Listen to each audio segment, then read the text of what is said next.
Hey, what's up? It's me, Jessica J, and I was just wondering if you've ever sat and thought to yourself, Jessica, how do I make a woman obsessed with me? Well, if so, I'm glad you asked, because I'm going to tell you a little story about the biggest shame of my life, where I was reduced to becoming extremely obsessed with a man despite all the logical reasons that I shouldn't be obsessed with him. And I'm going to tell you how to make it happen for yourself. So, to make sure you never miss out on another opportunity to hear how to get us crazy over you, or another one of my videos, don't forget to hit that subscribe button with that notification bell. Okay, so this is exactly what my entire 5-day training is gonna be about. It's starting tomorrow. I'm gonna go over the step-by-step process tomorrow, and then each following day, I'm gonna do a deeper dive into each one of these steps, how to do them for yourself, so that by the end of our 5-day training, you know everything you need and you can do everything you need to do in order to get women hooked and hungry hippoing over you. So just make sure you click on that link in the description or in the card. You're gonna see, a thumbnail saying this event isn't happening yet, but just hit like notify me. And yeah, and then every day, make sure you tune in. It's a step-by-step process, and missing any of these steps is gonna fuck you. It's a,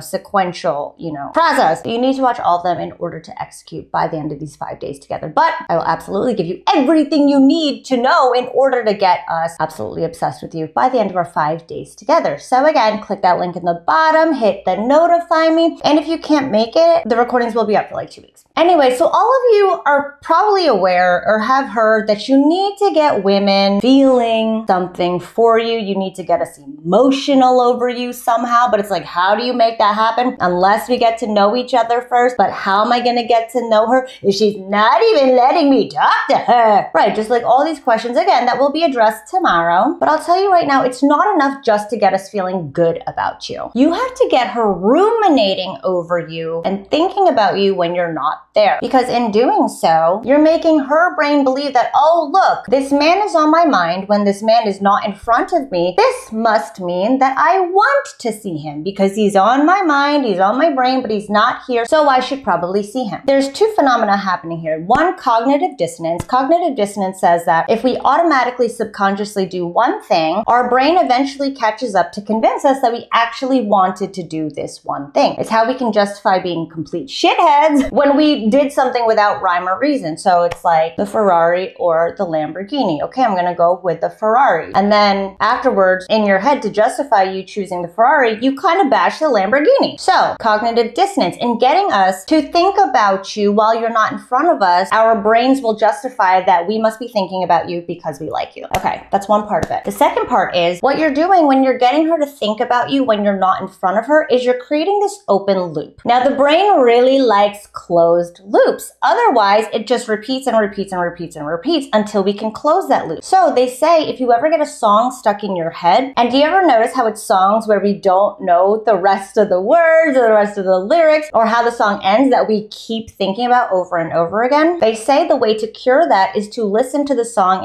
in its entirety until the very end. Closes the loop, keeps you from thinking about the song again, gets it out of, your mind. So what you're doing when you're getting her ruminating over you, thinking about you when you're not there, it's this open loop. And the only way to cure that tension of the open loop in our brains is to see you. So again, what you're doing is you're causing all these feelings happening in your absence that's making us need your presence. And therein lies us needing you. That's where we start to obsess over you. So the biggest shame of my life, I only just started talking about this last year, and I only really talk about it to my clients. And I think I talked about it on a training once, but that was it. I think you have to pay for the training too. But I fell for a client. I don't want to say client. I was working as a practice girl for pickup artists, and they were, purchasing calls to practice talking to a girl, like practicing their pickup tricks. Anyway, I met this guy. At the time, this was like 10 years ago at this point. At the time, I was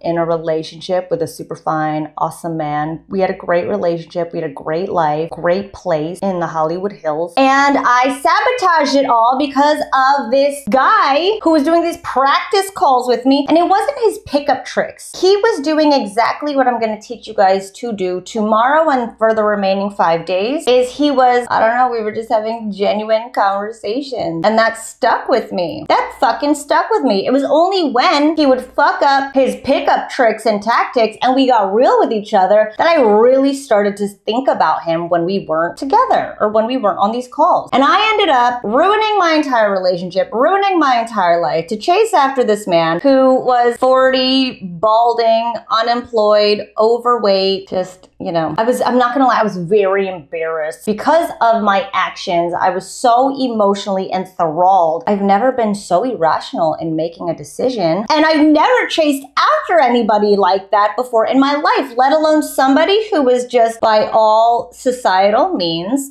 below average. I hate saying that, but you know, just society's fucked up. What can I say? We weren't very accepting 10 years ago. Now we're accepting of everybody, or trying to be. And this man was not physically fit. He was not financially fit. He was not mentally or emotionally fit. He didn't love himself. He had no confidence whatsoever, but he was able to create a genuine connection with me, which started the chain of events that followed. And I'm going to teach you exactly how to do this step-by-step chain of events this week. Tomorrow, I'm going to outline the entire process. So make sure you click on that link in the bottom, hit that notify me button. I'm going to go over step by step by step. It's probably going to be like an hour-long training. You might want to block off some time, but tomorrow is going to be the longest training because I'm going to talk about the entire process. And every day after, I'm just going to dissect every single step for you so you know exactly how to execute each one for yourself on your own. So again, click that link at the bottom. Tune in tomorrow, 2 p.m. Pacific time, 5 p.m. Eastern. And yeah, getting her to obsess over you is as simple as getting us to think about you when you're not there. And I'll tell you exactly how to make that happen tomorrow and all this week. So thanks for watching as always. I will see you guys tomorrow.